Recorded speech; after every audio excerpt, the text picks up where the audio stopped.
नमस्कार श्रोते हो, मी संतोष आपल्या सर्वांचे मराठी भक्ती चॅनलवर स्वागत करतो. आणि आपण आज ब्रह्मपुराणातील भाग 8 मधील जे 5 मुद्दे आहेत, गंगेचे अवतरण, गौतमीचे महत्त्व, कपोत तीर्थ वर्णन, दशाश्वमेध तीर्थाचे वर्णन आणि पैशाच तीर्थाचे वर्णन याविषयी आपण आज बोलणार आहोत. पण सर्वप्रथम जर आपण या मागील जे आपले 7 भाग झालेले आहेत ते जर आपण श्रवण केले नसतील तर आपण प्रथम ते श्रवण करावे, जेणेकरून आपल्याला हे मुद्दे जे आहेत या व्हिडिओमधील ते आपल्याला व्यवस्थित लक्षात येतील. तर चला व्हिडिओला सुरुवात करूया. देवर्षी नारदांनी मग पुन्हा प्रश्न केला की हे भगवन, गौतम मुनींनी महेश्वराच्या जटेतून गंगेला प्राप्त केले व ते ब्रह्मगिरीवर गेले. तेथे गेल्यानंतर त्यांनी कोणते कार्य केले? त्यावर श्री ब्रह्मा सांगू लागले. मुनी गौतमांनी मग सुचिरभूत होऊन ध्यानधारणा केली व त्या पर्वतावरील जनवासियांनी देव व गंधर्वासहित गौतमांना नमस्कार केला. त्यानंतर गौतम मुनींनी त्या शिखरावर गंगेला प्रतिष्ठित केले. त्रिलोचन शिवाचे स्मरण केले व हात जोडून ते गंगे मातेला म्हणाले, हे माते, तू भगवान शंकराच्या जटेतून उत्पन्न झाली आहेस. हे सर्वांचे मनोरथ पूर्ण करणारी आहेस. तुझे रूप शांत व प्रसन्न आहे. तू मला क्षमा कर व या भूतलावावर आता सुखाने व सर्वांच्या हितार्थ गमन कर.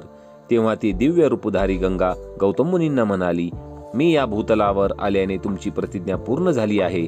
आता मी स्वर्गात अथवा विष्णुदेवांच्या कमंडलूमध्ये किंवा पाताळ प्रवेश करीन. गंगेचे ते वचन ऐकून मुनी म्हणाले, मी केवळ 3ही लोकांच्या कल्याणासाठी भगवान रुद्रांकडे आपल्या प्राप्तीसाठी याचना केली होती व शंकरांनी देखील त्याच उद्देशपूर्तीसाठी तुम्हाला या भूलोकी पाठविले आहे.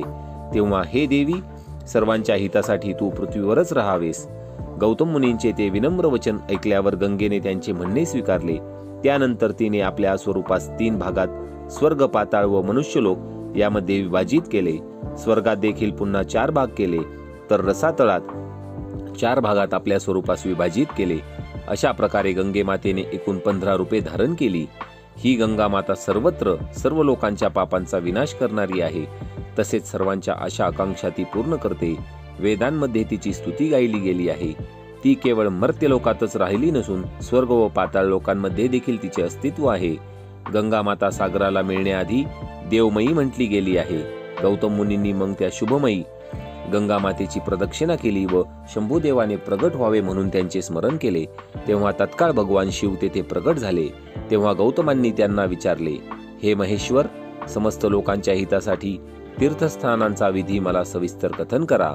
त्यावर भगवान शिव सांगू लागले, सर्वप्रथम नांदीमुख श्राद्ध करावे व सुचिरभूत व्हावे. विप्रांना भोजन द्यावे.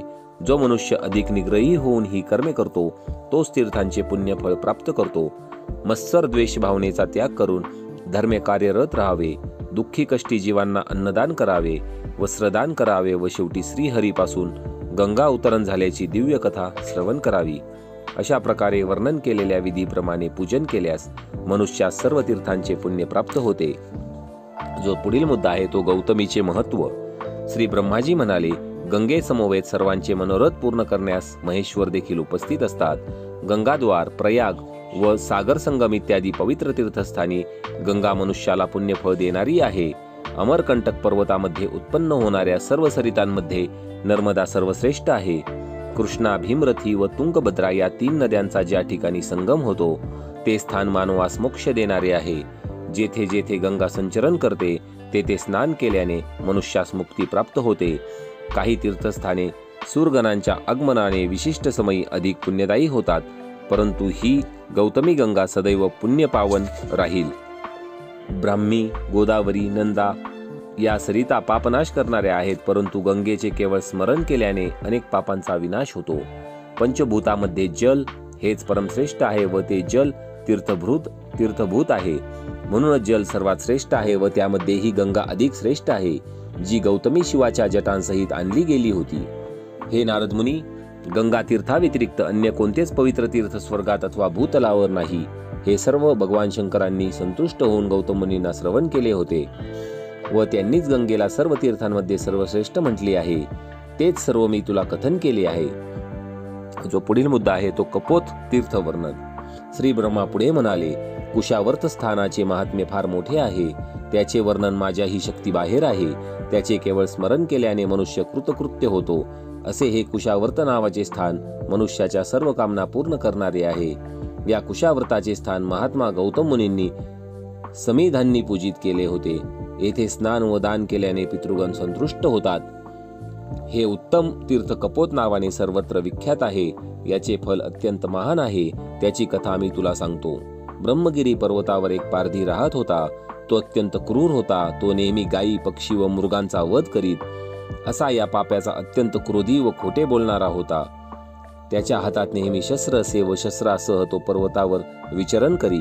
एकटा पारधीच नव्हे तर त्याची पत्नी व संतती देखील त्याच्याप्रमाणे राक्षसी वृत्तीची होती. ते सर्वजण मृगांचा व पक्ष्यांचा वध करीत व जे जीवित असतील त्यांना पिंजऱ्यात बंदिस्त करीत. एक दिवस तो पारधी बराच वेळ हिंडल्यानंतर थकून भागून आपल्या घराची वाट चालू लागला. परंतु त्याच वेळी भयंकर वादळ व जोराची वृष्टी होऊ लागली. त्यामुळे पारध्यास घराची वाटही दृष्टीस दिसेना.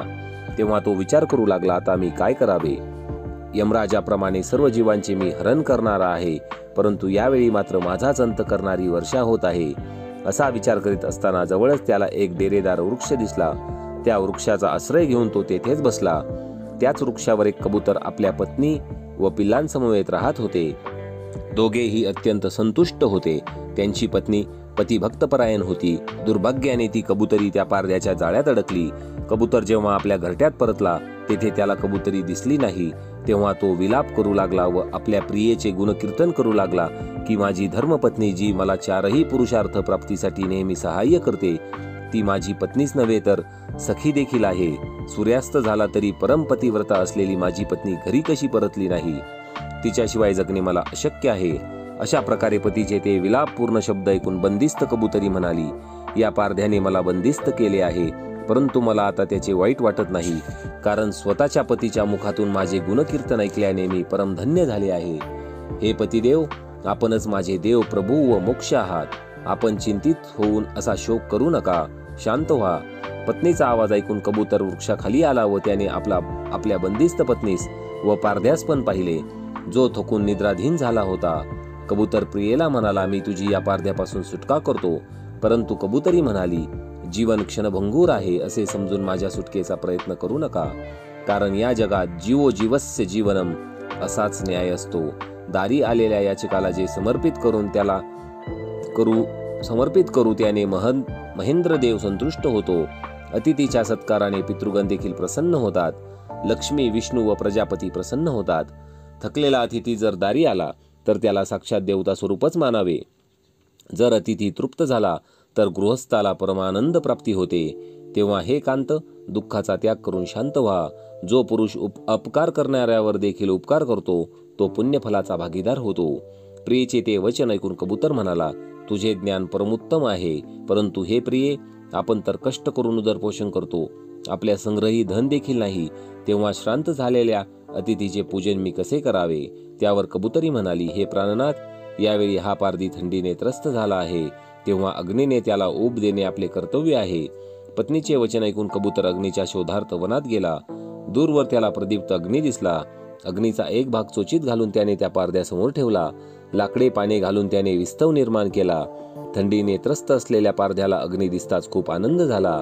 नंतर कबुतरी पतीला म्हणाली, आता मला मुक्त करा, म्हणजे या क्षुधित पारध्याचे भक्ष्य बनून आपण त्याला प्रसन्न करू. परंतु कबुतराने तिचे म्हणणे ऐकले नाही.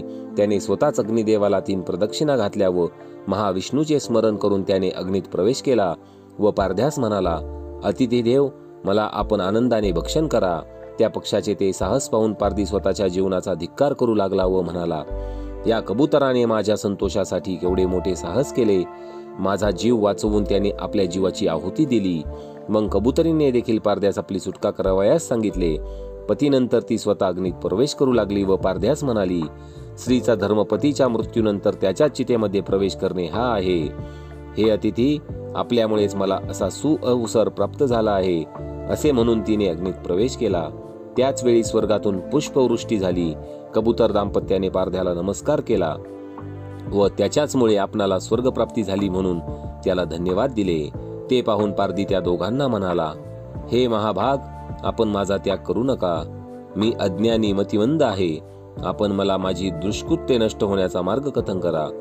त्यावर कबूतर दंपती म्हणाली, आपण गौतमी गंगेकडे जा. आपले कल्याण त्याच्यामुळेच होईल. गंगेला आपल्या सर्व पापांचे निवेदन करा. 7 दिवस उपवास करा, म्हणजे सर्व पापांपासून आपली मुक्ती होईल. आपण पापमुक्त झाल्यानंतर गंगा स्नान करा, म्हणजे अश्वमेध यज्ञ केल्याचे पुण्यफल आपल्याला प्राप्त होईल. ब्रह्मा, विष्णू व शंभू यांच्यापासून उत्पन्न झालेल्या सर्वश्रेष्ठ गंगेमध्ये स्नान केल्याने आपण पापी देहाचा त्याग करून निस्संदेह स्वर्गलोकाची प्राप्ती कराल, यात शंका नाही. अशा प्रकारे कबूतर दाम्पत्याने सांगितल्याप्रमाणे पारध्याने सर्व कर्मे केली. तेव्हा तो पारधी दिव्य रूप धारण करून स्वर्गलोकी गेला. हे नारद मुनी, गंगेच्या महात्म्यामुळेच कबूतर दंपती व तो पारधी स्वर्गलोकी गेले. तेव्हापासूनच ते तीर्थ कपोत तीर्थ या पुण्य नावाने प्रसिद्ध झाले. या पुण्यतीर्थस्थानी स्नान, दान, पितृगणांचे पूजन, जप, यज्ञयाग ही कर्म केल्याने ती अक्षय होतात. जो पुढील चौथा मुद्दा आहे श्रोते हो, तो दशाश्वमेध तीर्थाचे वर्णन. श्री ब्रह्माजी नारद मुनींना म्हणाले, आता मी तुला दशाश्वमेधिक तीर्थाचे वर्णन करतो. त्याच्या केवळ श्रवणाने अश्वमेध यज्ञ केल्याचे पुण्य प्राप्त होते. विश्वकर्मा राजाचा पुत्र महाबलवान, श्री संपन्न, विश्वरूप होता. याचा ज्येष्ठ पुत्र विभू भुवन होता. या भुवनाच्या नगरीत कश्यप ऋषी त्याचे पौरोहित्य करत होते. एक दिवस भुवनाने कश्यप ऋषींना म्हटले, एकाच वेळी 10 अश्वमेध यज्ञ करण्याचा माझा मानस आहे. त्या दशाश्वमेध यज्ञाचे कार्य मी कोठे करावे? त्यावर ऋषी म्हणाले, हे नृपा, ज्या ठिकाणी प्रथम मोठमोठ्या दिग्गज श्रेष्ठांनी यज्ञकर्मे केली असतील त्या ठिकाणी यज्ञयाग होऊ शकतो. त्यानंतर आतिर्य मंडलामध्ये ऋषीगणांसह राजाने दशाश्वमेध यज्ञास प्रारंभ केला, परंतु ते यज्ञ पूर्ण होऊ शकले नाही. यज्ञाची सांगता न झाल्याने राजा चिंताग्रस्त बनला. त्याने दुसऱ्या ठिकाणी परत यज्ञास प्रारंभ केला, परंतु त्या यज्ञात देखील अनेक विघ्ने उत्पन्न झाली. तेव्हा राजाने दुःखी होऊन ऋषींना विचारले, हे भगवन, कोणत्या दोषामुळे माझा संकल्प पूर्ण होत नाही? त्यानंतर राजा पुरोहितांसह बृहस्पतींचा ज्येष्ठ भाऊ संवर्त याच्याकडे गेले. राजा म्हणाला, हे भगवन, दशाश्वमेध यज्ञ मला एकाच वेळी करावयाचे आहे. ते यज्ञ कोणतेही विघ्न न येता जेथे पूर्ण होतील त्या देशाचे नाव सांगण्याची आमच्यावर कृपा करा. त्यावर ऋषीश्रेष्ठ संवर्तांनी योगधारणा केली व म्हटले, ब्रह्माजींकडे जा, तेच आपल्याला पवित्र स्थानाचे कथन करतील. तेव्हा राजा व कश्यप मुनी ब्रह्मा म्हणजेच माझ्याकडे आले. मी त्यांना म्हटले, गौतमी गंगेच्या जवळ तुमचे यज्ञ पूर्ण होतील. तोच देश यज्ञयागासाठी पुण्यशील आहे. हे राजन, तुझे गुरु कश्यप मुनी वेदांचे मनीषी आहेत. त्यांच्या कृपा प्रसादाने तुझे यज्ञ पूर्ण होतील. ते ऐकून राजा भुवन कश्यपांसह गौतमी गंगा तटाकडे गेला. तेथे राजाचे सर्व यज्ञ यथासांग संपन्न झाले. यज्ञानंतर राजा भुवन संपूर्ण भूमीचे दान देण्यास उद्यत झाला. राजाचे ते कार्य पाहून आकाशवाणी झाली की, हे राजा, समस्त भूमीचे दान करण्याची इच्छा झाली म्हणजे दान दिल्यासारखेच आहे. तेव्हा आता भूमीचे दान देण्याची इच्छा सोडून तू अन्नदान कर. अन्नदाना इतके श्रेष्ठ दान कोणतेच नाही. 3ही लोकात अन्नदानच सर्वश्रेष्ठ मानले गेले आहे. विशेषतः पवित्र गंगेच्या तटावर तू महान दक्षिणा देणारे यज्ञ केले आहेस. तू सफल झाला आहेस. तुझे कल्याण होईल. त्यानंतर भूमीचे दान करण्याची इच्छा असणाऱ्या राजास स्वतः भूमी म्हणाली, हे राजा, तू वारंवार मला दान देऊ नकोस, नाहीतर मी नष्ट होऊन जाईल. पृथ्वीचे ते वचन ऐकून राजा भयभीत झाला व पृथ्वीला म्हणाला, मग मी कशाचे दान करू?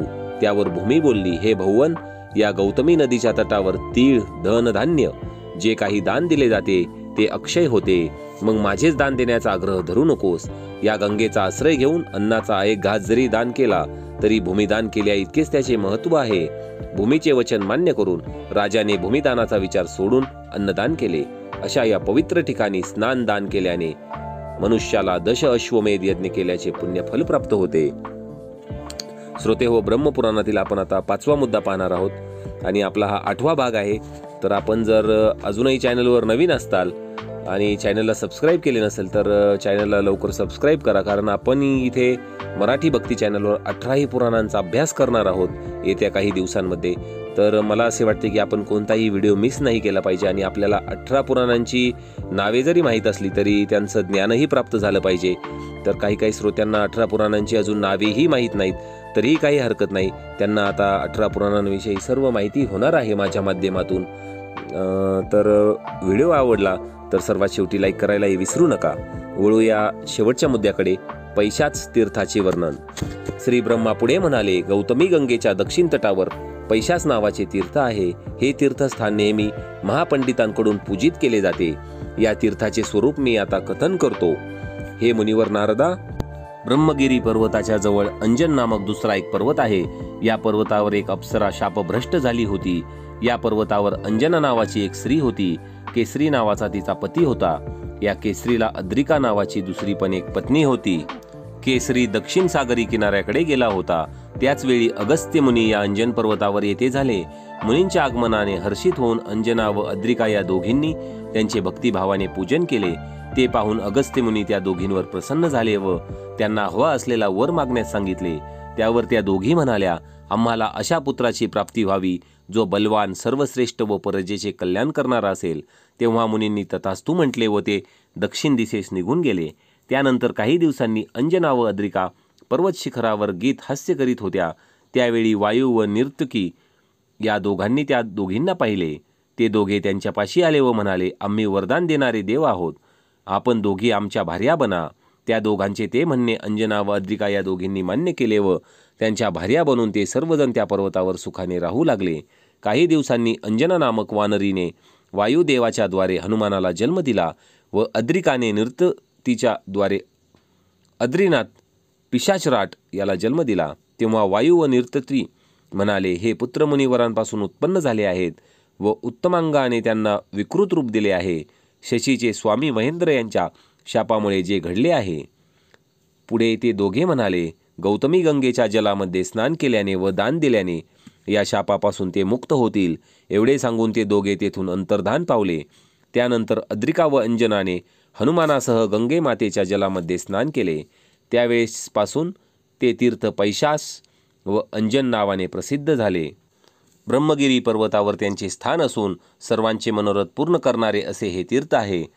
तर श्रोते हो, भाग 8 इथे आपला समाप्त होत आहे.